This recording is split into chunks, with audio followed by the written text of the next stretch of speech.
Angeline Quinto, ipinakita ang kanyang baby bump. Second pregnancy, confirmed. Ipinakita na ni Angeline Quinto sa publiko ang kanyang baby bump. Second pregnancy ng aktres, pinusuan ng karamihan. Ito ang buong istorya. Todo flex na nga ang singer na si Angeline Quinto ngayon sa kanyang baby bump. Nitong araw kasi ng Biyernes, sa kanyang ibinahaging Instagram post, makikita sa video ang pag-endorso nito ng sikat na delivery food app para nasa nalalapit na selebrasyon ng Mother's Day. Klaro na nga sa video ang baby bump ng aktres kung saan suot nga nito ang red and white floral dress. Na siyang bukas naman niyang ipinasilip sa publiko ang kanyang baby bump. Pansin nga ng mga followers nito na sobrang blooming ng pagbubuntis ng singer ngayon sa baby number 2 nila ng kanyang asawang si Non-Rev Dakina.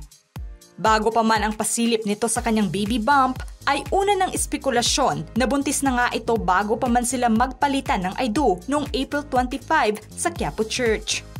Naging sentro nga ito ng usapan noon sa vlog ni OG Diaz na Showbiz Update, kung saan nasagap nila na buntis na nga ito at ayon naman sa aming source ay nasa 4 na buwan na itong buntis bago pa man sila ikasal. Naging laman na rin ito ng ilang blind item noon tungkol na sa pagbubuntis umano ng isang singer at tila ang tinutukoy nga nito ay walang iba kundi si Angeline. Matatanda ang inanunsyo rin ng couple noon ang unang pagbubuntis nito, taong 2022 sa mismong araw din ng engagement nila. Dahil sa pag-flex nito sa kanyang baby bump, ngayon ay pinusuan at nasiyahan ang mga taga-suporta ng mga awit. Ilan sa komento nila sa mismong posted video ni Angeline. I think it's a baby girl kasi very blooming si Angeline.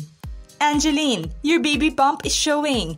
Wow, praying for your healthy and safe pregnancy. Excited na sa pangalawa, sana girl. At wow, may baby number 2. Congratulations! Nag-iba mukha niya, siguro babae ito kasi inaagaw daw pag girl yung ganda ng nanay. Ayos din to si Angeline, pabuntis lang ng pabuntis, congrats! Bumuhos nga ang pagbati ng mga netizens para nasa mag-asawa at hirit nila na palaki ng palaki ang pamilya nito. Kung saan mayroong 3 anak na babae na nga si Non-Rev sa unang karelasyon niya. Samantalang soon to be a dad of 2 na rin ito sa anak niya kay Angeline. Bukas na inihayag din noon ni Angeline na walang problema sa kanya ang mga anak ng kanyang asawa sa una nitong karelasyon. Ang nais lamang niya na paglaki ng mga anak din nila ay magiging malapit ito sa mga kapatid nila sa ama. Mas masaya umano kung nagmamahalan ang mga ito at hindi umano issue ito sa kanya. Matapos na magpalitan ng I do ang mag-asawa ay ilang araw nga lamang ay ipinagdiwang nila ang kaarawan ng unang anak nila na si Baby Silvio. Naging masaya at bongga naman ang selebrasyon ng naturang party. Sobrang glowing nga ng mag-asawa sa mga suot nila at masayang nakipagkwentuhan sa kanilang mga bisita. Star-studded pa rin ang birthday party ng unang anak nila. Sa naturang selebrasyon ay sobrang on the go pa rin si Angeline na makipaghalubilo sa mga bisita kahit pa man may kalakihan na nga ang baby bump nito. Pinuri nga siya ng kanyang mga taga-suporta na sobrang magalaw umano ito sa mismong araw ng kasal nila, kung saan sumayaw at nag-perform pa nga ito sa harap ng kanilang mga bisita.